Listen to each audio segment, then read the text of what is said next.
横琴方案和前海方案相继发布，蓝图也已绘就。两个方案带来哪些发展机遇？面对中央赋予的新使命，粤港澳三地该如何贯彻落实？直播港澳台栏目推出新使命大未来港澳名人系列访谈，今天继续带来深圳卫视驻港记者秦越对香港特区政府律政司司长郑若骅的独家专访。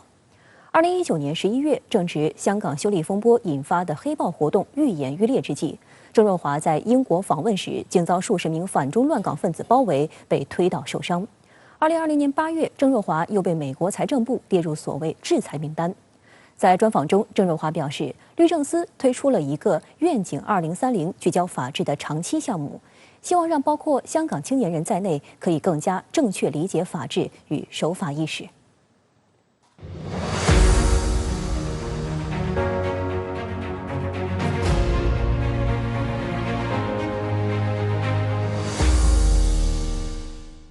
我哋喺2019，我哋見到係好多年青人嘅犯事嘅，因為以前呢，有一啲真係荼毒咗我哋年青人，荼毒咗香港社會好耐，甚至乎可能而家都仲有啲人係有咁嘅思維，就係所謂啲乜嘢嘅咩違法達義呢啲咁嘅歪理，的而且確以前呢係滲透住我哋香港嘅社會嘅，尤其是年青人嘅。咁我哋呢啲咁嘅歪理嗰陣時，人哋慢慢做咗好多年嘅去即係簡單，有啲人話洗腦或者荼毒或者係咁樣去宣講咧。我哋係需要係清理翻，要將我哋嘅年青人咧係等佢哋有個機會清楚咗知道，當我哋講法治嘅時期，唔係第一講法治第一件事就係大家要守法，大家要守法。大家要知道，我哋要尊重嘅法律。香港國安法落地實施後，美國財政部於2020年8月7號宣布所謂制裁11名內地和香港官員，其中就包括鄭若驊。對於本人及其與丈夫控股企業所受衝擊，鄭若驊硬氣回應稱，與祖國和全國人民相比，他個人的利益毫不重要，他為能夠服務國家而感到自豪，維護國家安全之心亦堅定不移。有國家作為強大後盾，不會被嚇倒。美國所謂的制裁行動是徒勞無功的。在專訪中，鄭若驊向深圳衛視表示，香港社會對國家的理解要更加清晰。個大圍嚟講，我都覺得我哋要做嘅呢，就係你可以話係國家安全又好，國家觀念又好，就係對國家嗰個理解呢要更清晰。咁因為咁嘅時候呢，你就自然就會明白到，當我提到國家安全嘅時候，就唔係一定係要去拉人嗰啲情況，而係你做一個好基本嘅一個中國公民嘅時候，你都應該係愛國㗎喇，呢個係好基本嘅。鄭若驊表示，香港律政司於去年開始推出了一個名為願景2030聚焦法治的10年計劃，致力捍衛法治及司法獨立的核心價值，為正本清源。香港律政司會繼續透過不同渠道協助香港市民，特別是年輕人正確理解一國兩制，認識憲法與基本法的關係，以及培養基本法治概念，從而建立良好法治環境。香港社會如果重構呢個法治精神，譬如好似特別係針對呢啲青少年，咁其實冇啲具體嗰啲措施係將來提升成個社會嗰啲法治嘅精神。我哋就有一個10年嘅計劃，咁希望呢喺呢10年嘅工作裏邊，唔單止香港嘅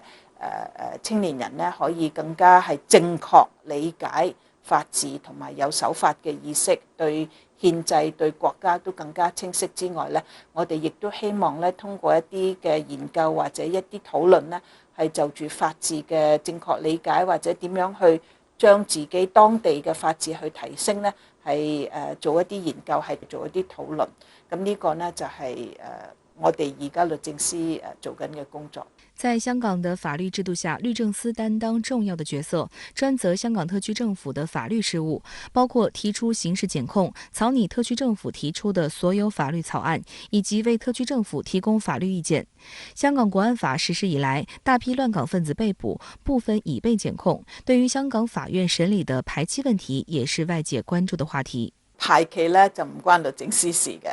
排期呢係睇法院嗰個安排嘅。咁所以的而且確有一啲案件呢已經係排到2024年啦咁樣樣。咁呢個呢，我哋都即係我哋都關注嘅。咁我哋當然都希望呢唔會係有啲案件係排到咁耐，我哋都希望快啲去做。但係佢如果佢咁樣樣，我哋一定係要配合啦，因為我哋係要做檢控嘅工作噶嘛。咁所以我諗我哋即係要理解，即係第一次上庭嗰啲時間係我哋會盡快。咁譬如我舉一個例子啦，即係如果你記得當年佔中嘅時期，佔中2014年9月至12月，第一個拘捕係2017年3月，第一個應訊係2018年11月。嗱，你大家會睇見嘅時間係咁樣樣。咁我又睇下2019年。我哋有冇進步呢？係有嘅。2019年我舉一個例子，喺7月29號嘅暴動，7月30號警方已經拉人，7月31號已經係提咗去法庭應訊㗎啦。咁所以其實呢，我哋係大大改善咗嘅。澳門特別行政區周日舉行第7屆立法會選舉，選舉投票於上午9時開始，晚9時結束，預計周一凌晨公布初步結果。超過32萬選民將選舉出14個直選議席。澳門特區行政長官賀一誠呼籲選民踴躍投票，並表示，雖然澳門不存在反對派，但這並不意味着立法會議會將減少對政府監督。賀一誠上午在慈幼中學的投票站投票，隨後在受訪時呼籲選民踴躍投票。賀一誠表示，立法會根據基本法履行對政府的監督權，希望議員對政府工作不好的地方及時指出批評，以便政府能改進工作。最主要係睇一個參選人佢哋對澳門嘅可以做到嘅工作。我喺立法會10年，我冇分咩叫民主派、非民主派，對一件事係大家唔滿意嘅地方，你咪提出嚟咯。冇話邊一個派，我哋澳門話冇邊一個派而係固定話佢係可以作為反對嘅。投票上午9時開始，在澳門理工學院體育館的票站還未開門，已有選民排隊等候，其後更出現排隊現象，需要實施分流措施。有冇呢個心去為呢個社會去做事呢？咁呢個係我哋最主要嘅標準。要為澳門服務啦，為澳門建設將來有啲貢獻嘅啦。澳門居民喺祖國嗰個關懷下，即係祖國政策好多惠澳嘅嗰個政策下呢，澳門居民係非常之幸福，呢個安定嘅。所以呢，就我哋呢要盡下我哋公民責任，做好我哋每一個公民應做嘅責任。咁呢，所以我哋就嚟投票。希望澳門立法會能繼續扮演好監督政府的角色，而且雙方在溝通上面應該是會越來越暢順的。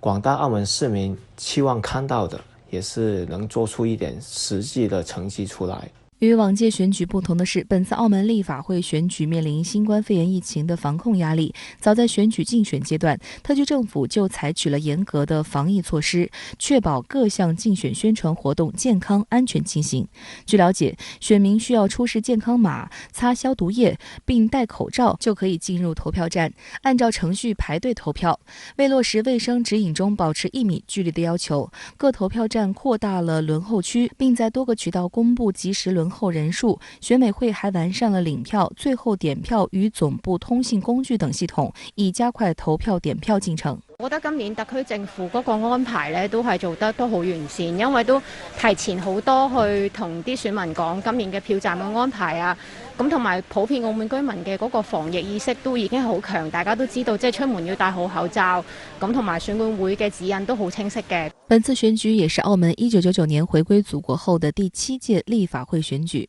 澳門立法會共設有33個席次，議員任期從今年10月開始，為期4年。立法會設主席、副主席各一人，由立法會議員互選產生。澳門特區立法會通過的法案，需經行政長官簽署公布方能生效。我個人認為，這一屆當選的議員還是很有代表性的，而且他們未來的工作也充滿非常大的挑戰性。因為最近深合區的出台，澳門怎麼去融入整個大灣區的建設，怎麼去發展，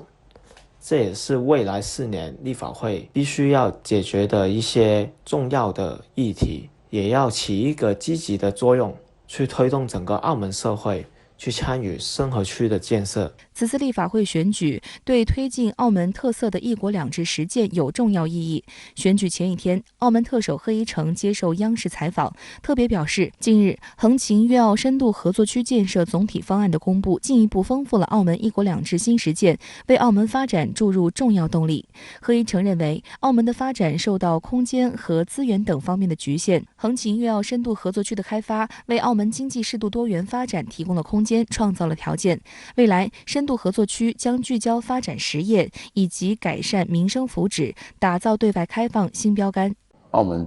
在回归20多年来，在中央政府大力的支持之下，我们在澳门的各项事业发展还是比较稳定有所突破，但是我们的地域面积太小在这里限制了我们很多产业的发展所以这就是我们向中央提出来和结合我们习主席对我们的指示，我们希望在横琴能够得到我们的发展的空间。这一次中央政府给了我们这个空间。总体方案明确，合作区将重点推动以中医药研发、制造为切入点的大健康产业、现代金融、高新技术、会展商贸和文化体育等产业发展。贺一诚强调，横琴深度合作区不能搞成注册经济和所谓的总部经济，而是要发展实业，形成实实在在的人气。不能是光是一个总部经济，光是利用横琴的低税制，就在横琴来讲分到红利，而不是实实在在的为横琴的发展做好它的踏实的有一部分。不实在的做事情呢，你就不要来横琴吧。我们希望你实在的在横琴做点事情。另一方面，在香港落实爱国者治港，推动良政善治接站周六启动，一连2日在港9新界发起合共超过1000个接站，多个香港选举委员会界别分组近1000名选委响应参与，听取市民的意见、建议和诉求，向市民宣传香港新的选举制度。他们同时呼吁香港把握粤港澳大湾区14-5規劃等國家機遇。我覺得我哋可以做得到嘅工作就應該去做。就對於今次呢個選委會嘅選舉呢，就我認為呢，我哋係應該盡一切嘅辦法去加強市民對選委會嘅認識啦，對於完善選舉制度嘅安排啦，同埋呢點樣可以貫徹落實愛國者治港嘅決定嘅。把同鄉社團納入政治管制體制，這充分體現了對社團群眾的重要性。我們更要扎根基層，做好基層服務。呢次咧完善選舉制度之後，第一個嘅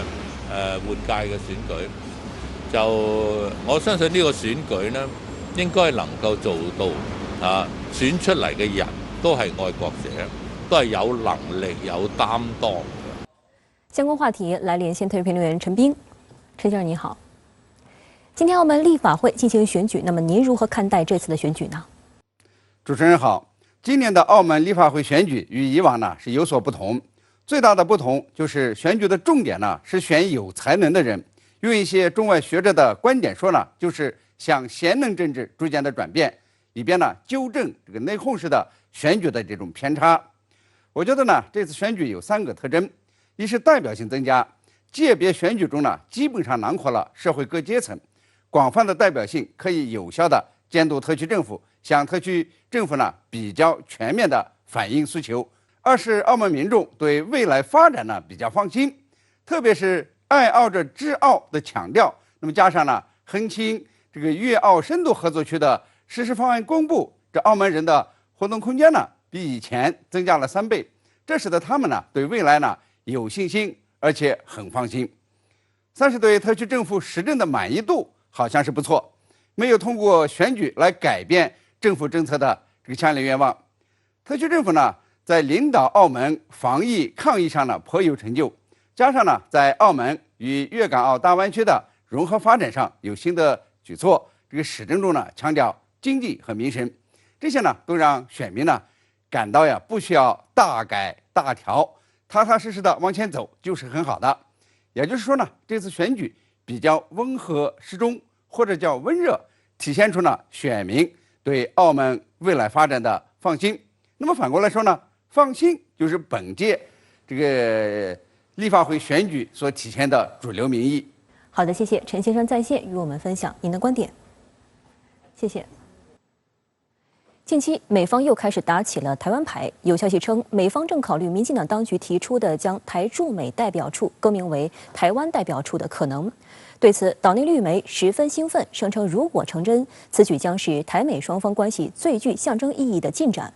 不过，岛内网友却清醒得多，直斥又在空喊，毫无意义。英国《金融时报》10日报道，据美国内部人士透露，华盛顿当局正在考虑台湾当局就台驻美代表处更名的要求。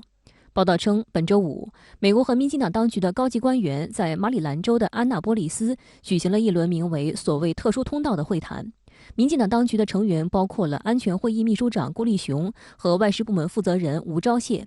由于美国限制台湾地区高级官员访问华盛顿，因此他们无法前往。消息指出，这项更名案得到了白宫印太事务协调总监坎贝尔的力挺，国安会内部和国务院处理亚洲事务的官员也表示了支持，但最终还需美国总统拜登签署行政命令拍板定案。不过，美国国务院发言人在被记者问到此事时，拒绝进行回应。对于这一消息，台湾中央社和联合报等台媒声称，若更名成功，将是台美关系自1979年以来最具象征意义的进展，但此举也势必会冲击到中美两国本已十分紧张的关系。金融时报也指出，台湾是中国不可分割的一部分，更名的举动将会激怒中国大陆，并给中美之间日益紧张的关系带来更大压力。同时，德国马歇尔基金会的台湾问题专家葛莱仪也对更名的主张提出了质疑。他称，美国和民进党当局应该把精力集中在加强台湾安全的有意义行动上，而不是象征性的挑衅中国大陆。对于台湾代表处可能更名的消息，岛内舆论议论纷纷。台湾前驻外代表谢文琪11日接受台媒采访时回应称，民进党很高兴，但这些些微的更动其实没有什么大的实质意义。飞迢迢飞到美国，又跑到这个华府以外的地方啊！吴钊燮到华府到美国都进不了华府这一点，那么吴钊燮都突破不了，那你想要改名的话，是一个非常困难。改名就能够有疫苗吗？搞错重点。所以从此也可以看出，其实人命在蔡政府的心里并不是最重要的。从民进党当局的角度来讲的话，他一方面是需要这种，他的一个基本的一个策略，就是依靠外部势力来谋取独立。所以说，这无疑对他来讲是饮鸩止渴。所以我觉得就是说他，甚至是乐见美方给他提供这种，不可就是很不现实的虚无缥缈的幻想，以此呢来为自己的台独来壮胆。但是其实呢，可能最后的结果是竹篮打水一场空。还有台湾网友直指，美国好像给了些甜头，但实则什么实质利益都没有，很可能是骗民进党当局再买过时武器。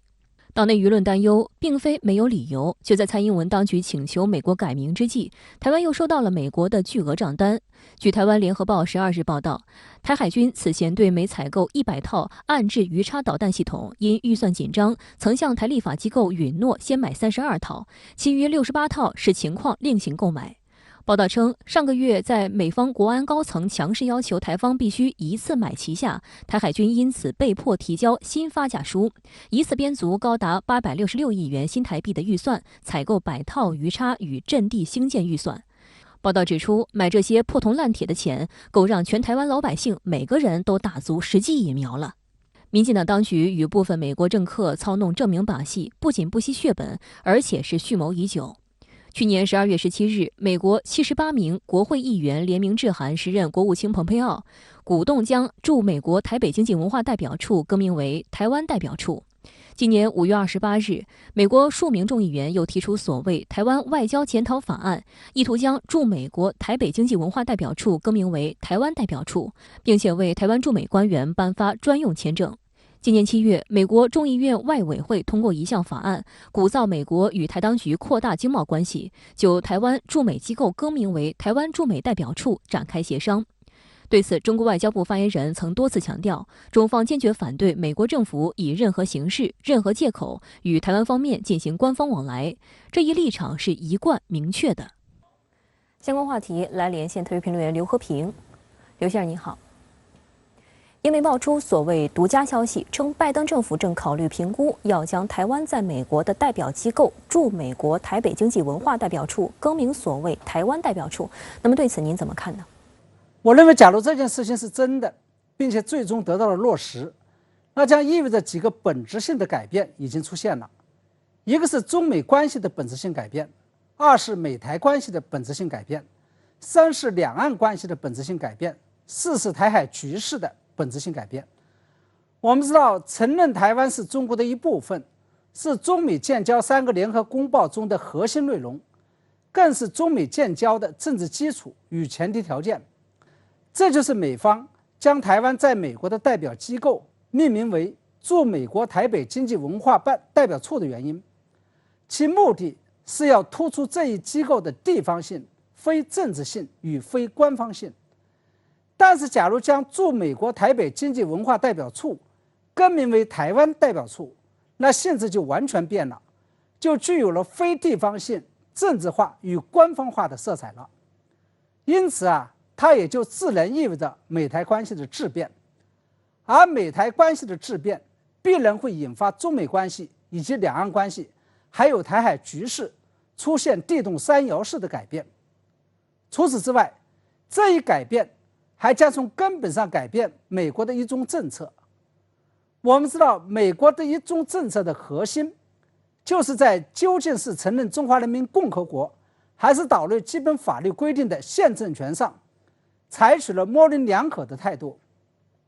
但无论是承认中华人民共和国还是岛内基本法律规定的宪政权，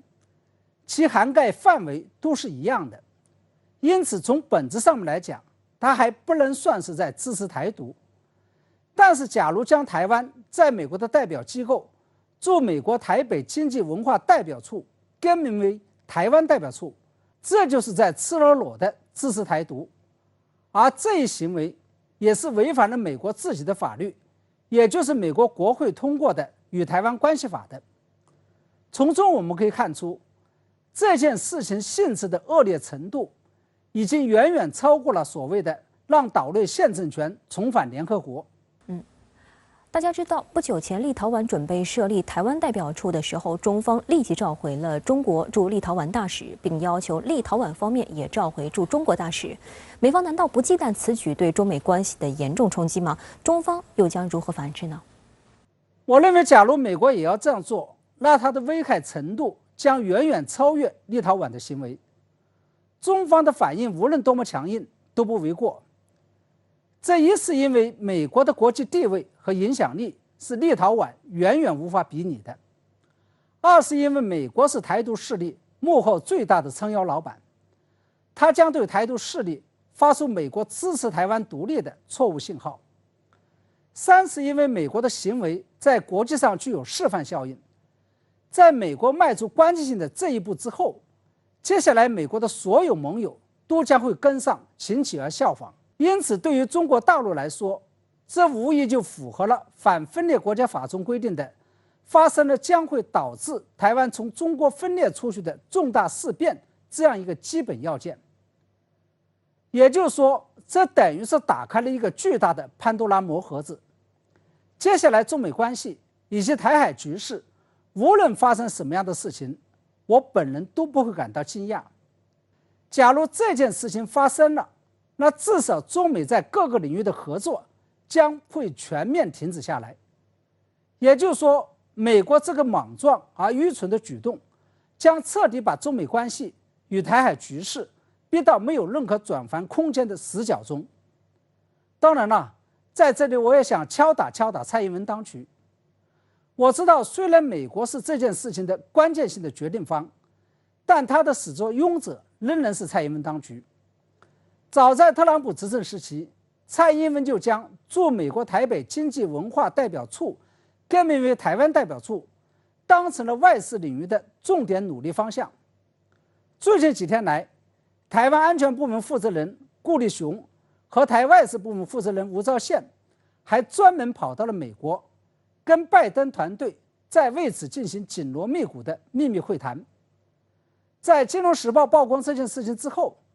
蔡英文当局还有些沾沾自喜。不过，在蔡英文当局看到巨大的机遇的同时，我看到的却是一个超级巨大的风险。我相信，假如这件事情真的变成了现实，那中国大陆在跟美国死磕之前，一定会先行出手拍死蔡英文当局。那么，在您看来，美方所谓更名台湾代表处爆料会成真吗？拜登政府会同意吗？其实，从当前我所收到的信息来看，这件事情的真相以及它的未来走向，仍然是给人一种扑朔迷离的感觉。首先，我们知道，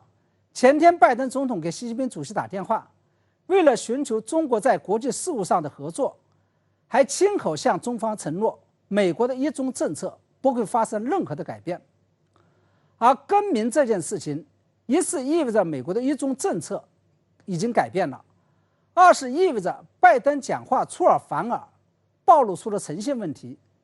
三是这件事情的出现是完全不利于拜登寻求中方的合作的，是完全不利于中美关系发展的大方向的，甚至也不符合美国自身的国家利益的。那么其次，